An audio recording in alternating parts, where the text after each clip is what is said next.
Sahabat-sahabat Kristus, suatu sukacita besar di surga kita dapat berjumpa dalam saat teduh hari ini.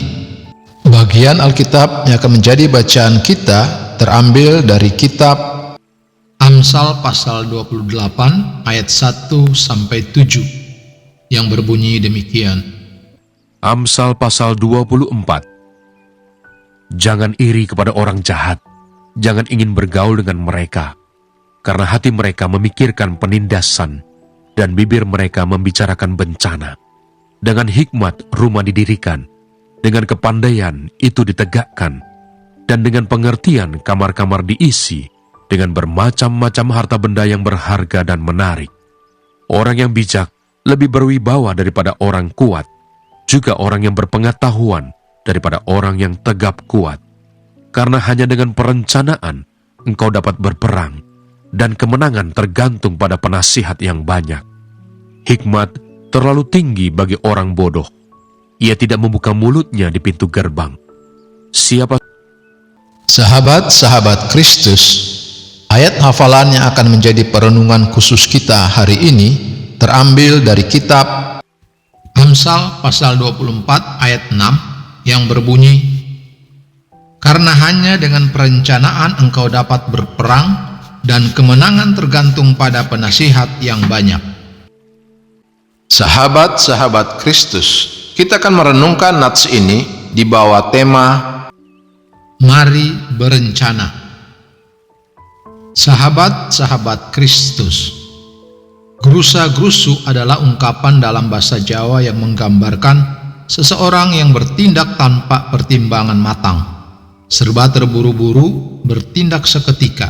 Akibatnya, yang dikerjakan tentu tidak maksimal, bahkan sangat mungkin banyak keputusan yang kemudian disesali.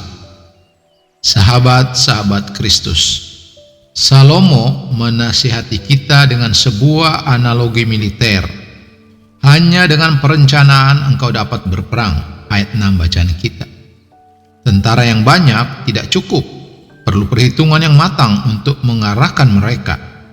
Analogi lain adalah dalam membangun rumah, memilih benda berharga, dan memiliki wibawa, ayat 3-5. Perencanaan menunjukkan adanya hikmat, kepandaian, pengertian, dan kebijaksanaan. Salomo melanjutkan, kemenangan tergantung kepada penasihat yang banyak.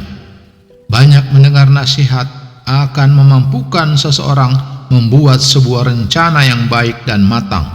Salomo sendiri dikenal sebagai tokoh yang dikaruniai hikmat melebihi segala manusia yang pernah ada. Lihat kitab 1 Raja-Raja pasal 3 ayat 12. Namun rupanya hikmat luar biasa yang diberikan Tuhan tidak membuatnya menjadi sombong dan keras kepala.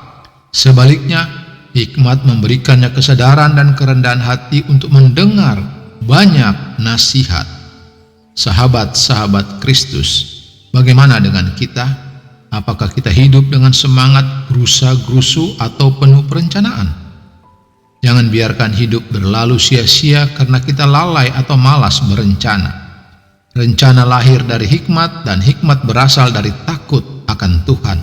Lihat kitab Amsal pasal 1 ayat 7. Tuhan merindukan kehidupan kita memuliakannya. Sebab itu mari mohon hikmat Tuhan untuk berencana, serta kerendahan hati untuk mendengar banyak nasihat. Sahabat-sahabat Kristus, ingatlah, bersama Tuhan bukanlah hidup tanpa rencana, melainkan berencana sesuai kehendak Allah. Terpujilah Kristus, haleluya. Tuhan memberkati dan menyertai kita semua. Amin.